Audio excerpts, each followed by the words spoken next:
What's up, YouTube? It's your boy Nightheart. You already know. Sorry for not making a video for a while, man. But you know what? This video is gonna be special. It's a lot special for me, especially for me. But as you can see here, this is my profile of finally 18 years. I finally make my very first Exodia deck. Yes, guys, it took me 18 years. See the title of this video: 18 long years to finally create the Exodia profile deck that I've been dying to make, and I'm finally going to show y'all right now. I just finished building this deck. Cards came in for exactly what it and is a budget deck for me that I can afford for now, because I set a budget for me. Those especially if you're a Yu-Gi player, you want to set a budget for you when you're building a deck. So I set my minimum of my budget, and it was right underneath 50 bucks, and I literally made me a good decent Exodia deck, and I'm going to show you right now what I have in my Exodia deck. Here it goes. As you already know, all 5 pieces of Exodia, baby. All 5 pieces of Exodia. As you can see it, I have all of them. Bam, bam, bam. Whatever you put this in a deck automatically, it's going to be officially a Exodia deck. So I got this, and I finally got all 5 pieces of Exodia on my deck, baby. This is where you want, baby, right here. And my next 3 cards are Exodia, the legendary Exodia Incarnate, baby. This is definitely what you want in your Exodia deck. Definitely easy way to help you out and set your Exodia, especially to bring it to the field, or you know what I mean, bring it from your hand, because you want to get the Exodia cards. You want to get these. So this is all about. This is all about you building around these cards right here. That's what you set for.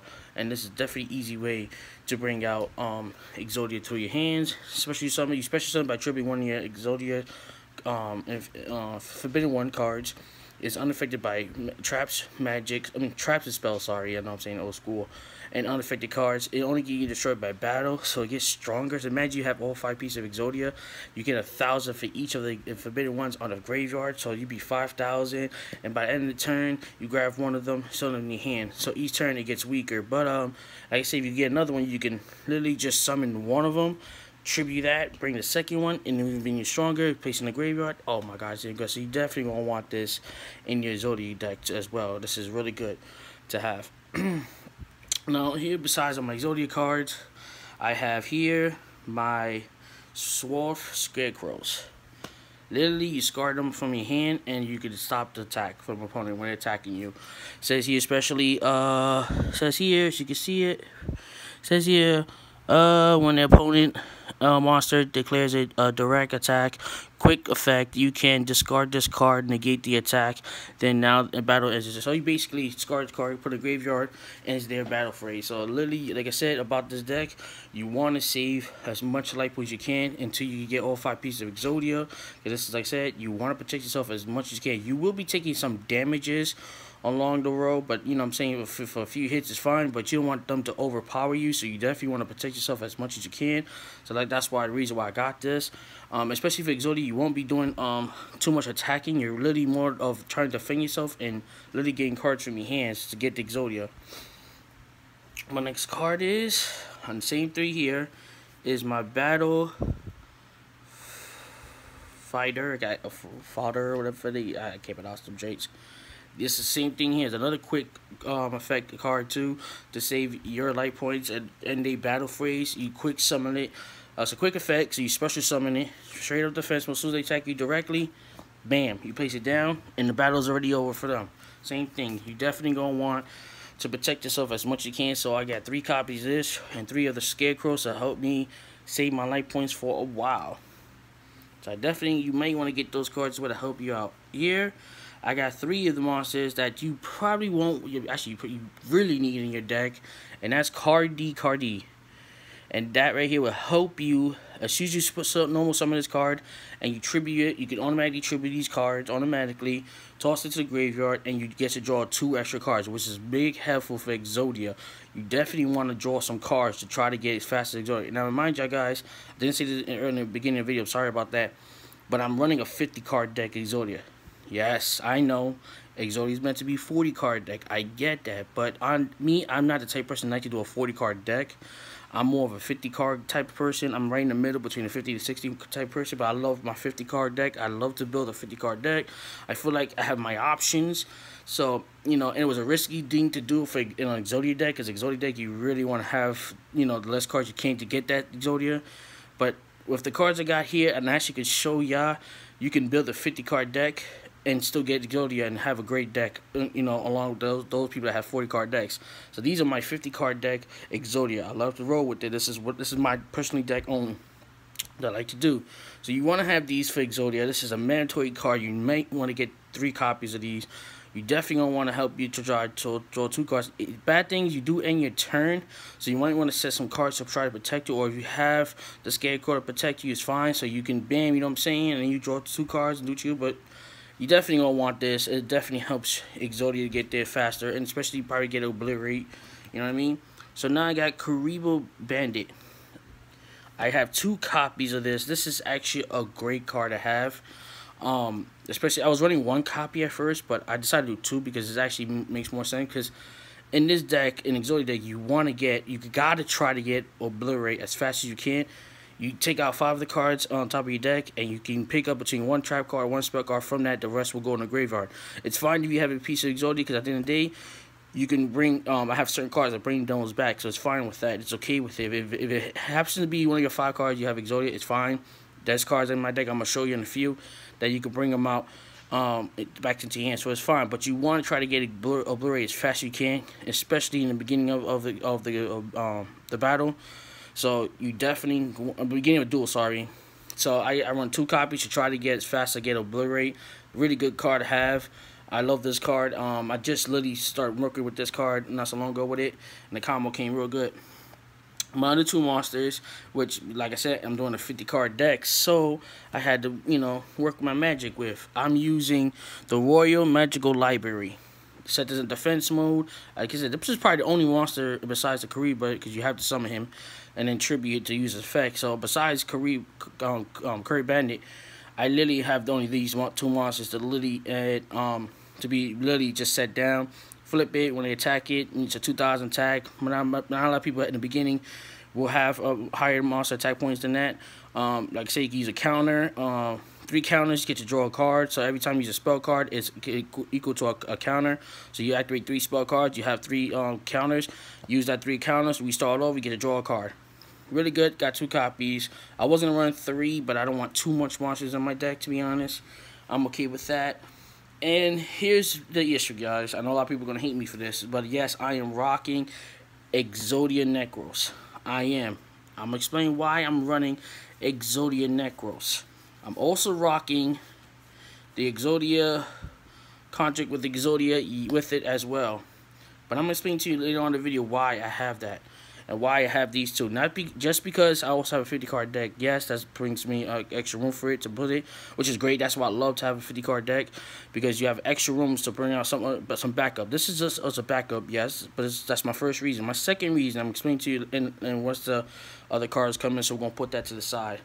For spell cards, I'm rocking 3 Pot of Dualities. Perfect card to really put in your exodia deck.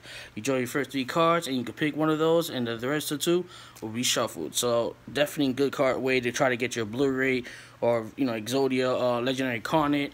Try to get those as fast as you can. Next, I'm using Hand Destruction. 3 copies of Hand Destruction. You scar 2 cards. Both opponents, you and your opponent will scar 2 cards and then draw 2 cards, which is really good. I'm rocking 2 Dark World Dealings. Yes, I'm rocking 2. I could have rocked 3 as I have a 50 card deck, but I really think that the final the Hand Destruction card is a lot more better in my opinion. Drawing 2 cards. Now here's the thing, a lot of people gonna hate me for this, because a lot of people hate this card. And I know it as me going back into Yu-Gi-Oh. Yes, I'm back into Yu-Gi-Oh, and I play with certain people. People hate it, and I am rocking 2 Mystic Minds. Yes, I'm not rocking 3. I'm rocking 2 only. I feel like because I have enough of the monster cards to defend me, which that's what you want, like the scarecrows and the battle fronter, that's okay. I I rocking 2 of these. I think it's fair for me to get 2. You can rock 3, but you want to rock more than 1 Mystic Mind if you're rocking the exodia deck or so. I'm using 1 Upset Goblin, 1 Magical Planter. Magic Planter, sorry. I'm rocking 1 that you like. If you have a Blurry, so Blurry is a continuous card, you remove that. With this, you get to draw 2 cards, so it's also helping you draw 2 cards. 1 Day of Peace. Both players draw 1 card, but both players do not take a battle damage on this turn. As you activate it, I mean. Pot of Average, another card to help you bring back your Exodia 1. Because like I said, you got certain cards here you have to discard, and it's time you may have to discard your Exodia pieces of your cards, so you can put them back. During your deck, draw a card. Dark Factory, I'm rocking only 1 of them. Same thing here, bring back your Exodia. You already know. You already know the deal with those, you know what I mean? So we got that done with. Let me get this done. Let me take these out real quick. Bam. Bam. Get that out the way. That's it for the magic cards. Now, for the trap cards. You want to rock 3 Obliterates, baby. 3 of them. 3 Obliterates you want to rock with. That's your main thing in your Exodia deck. You must have this, and you must get as fast as you can when you're in the duel. Fast as you can. This is why I get the Corey Bandit. I got other cards to like literally help me out. Try to get as fast as I can to get these cards. Definitely want to get that. You target one of the opponent monster. You remove Exodia Obliterate. Here's one other thing. A lot of people don't realize you can also use Exodia Necros and the contract with Exodia cards, because it also says it could be a Exodia, the forbidden. You can set 1 forbidden cards from your hand, any of them, or an Exodia card name from it. You can use these 2. So it's the second reason why I also use this, because I can also discard these 2 cards. Help me use the effect of this. That's what I love about this. So this is why the reason why I wanted to put this in my deck. Is also why I wanted to make a 50 card deck, because this makes more sense to not only use your Exodia set of cards, you can also use these, remove them, move that monster, gotta go. So that's my second reason why I wanted this card in my deck, and it definitely helped me for Obliterate. You want to rock that up. I'm rocking 2 Rapakoots. I think I already have enough cards to protect me as it is. I was going to go with a 3rd one. I don't have a 3rd one. That's the reason, other reasons why. But I do have another card to help me out from time to time. For 2 Rapakoots, okay with for now. Rocking 2 of those. I'm rocking the Spiritual Sword of Revealing Light. That's another card to protect me. Just 1 of those. I'm also rocking Scrap Iron Scarecrow, which is another card that's going to help me. Like, I was going to have Wapaku or pieces, but actually, I also love this trap card. It's one of my favorite trap cards. To literally just, when you activate it and you just negate one of the opponent's attack. And usually, sometimes, and especially if I get this early in the duel, usually one opponent will usually just summon 1 monster. So I can literally, once I activate it and it's the gate, I can flip it back down, redo it again with just that 1 monster. So I really do love this trap cards, and this is also why I said I love a 50 card deck, because you can add some cards that you like, and this is one of them cards I definitely like and will protect me. So that's why I got that.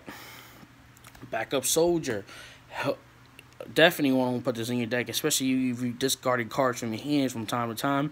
Easy way to help you take out 3 of the, I think it's 3, right?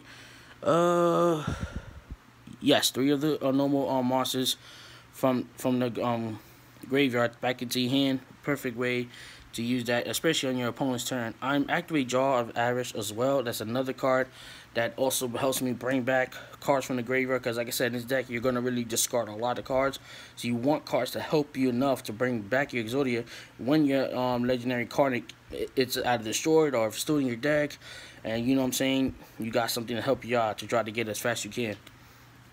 And my last 3 cards I'm rocking with are 3 Reckless Greed. Yes, 3 extra cards. Another trap card to help me draw cards as well. People like get confused, but I found out that you can activate all 3 of these cards, and you still only I'm still missing your next 2 turns. You won't be missing 4 of your turns or 6 of your turns if you act all 3 of these. I think it's your next 2 draw phase. You can act all 3 of them. You're still only gonna miss your 2 next draw phase. You won't be missing 6 or 2, 4, 6. No, you won't. You get to draw the what is it? 2 cards you get to draw, right? Yeah. So you get to draw 6 cards and only miss your 2 draw phase, which is great. So you want to activate these when they all together, like I have done multiple times. I've done that lots of times. And the draw. So yes, that is officially my Exodia deck. I am so grateful to legit have this deck. Like, it took me 18 long years to get this, but I hope you enjoy this deck. I just really finished with this deck. I'm so proud of myself. I'm going to keep this deck. When I was a kid, I was poor. Like, literally, my mom, it was a single parent, 6 other kids, so it was really hard for me to try to get Exodia. I was just a teenager, 11, 12 years old when Exodia started. Yu-Gi-Oh started, and Exodia was the biggest monster back then. It was like that. That's what people wanted. It was especially for me as my family, because, like I said, my mom had 6 kids, and it was hard for me to try to get the Exodia. The common card to get the set was like about $100, but if you want the ultra rare or the secret rare one, we were talking about almost $150, $200, and my mom couldn't afford that, especially with 6 kids at the time. But now 18 years later, I can afford it. I had enough to buy it, and it was a great on sale to get it. I finally got it. I'm blessed to have it. I'm going to keep it. I'm very happy that I actually made the Exodia deck on my own. I did get a few points from certain YouTubers like Team APS. I love watching them on the Yu-Gi-Oh's advice and stuff. Because I played Yu-Gi-Oh when I was younger. I stopped playing in 2012, so I've been playing for 10 years. I stopped playing for a while. A lot of things was going on in my life. I just recently came back just to collect them, because I like to collect stuff like this, especially cards like this that brings back so much memories. I like to collect the memory stuff. Exodia was one of my main reasons why I love the Yu-Gi-Oh, along with my blue eyes. I love blue eyes, so that's why I love Yu-Gi-Oh. So just to have this is in my collection. I got to play with it with my friends from time to time. Great deck. I love it. To build it on my own, like I said, get these few points from YouTube. I got to watch certain YouTubers. Samurai, guys, not to disrespect him, but Yu-Gi-Oh named Samurai something. He's also made a Exodia deck similar like this, which I was really grateful. But I really enjoy it. I love it. But I'm gonna make a Dark Magician deck. I have a Dark Magician deck, and I'm gonna make it right after this video. So stay tuned to this. I'm out. Love y'all. Leave a like if there's a comment, and show you my Dark Magician deck on the next video. Bye.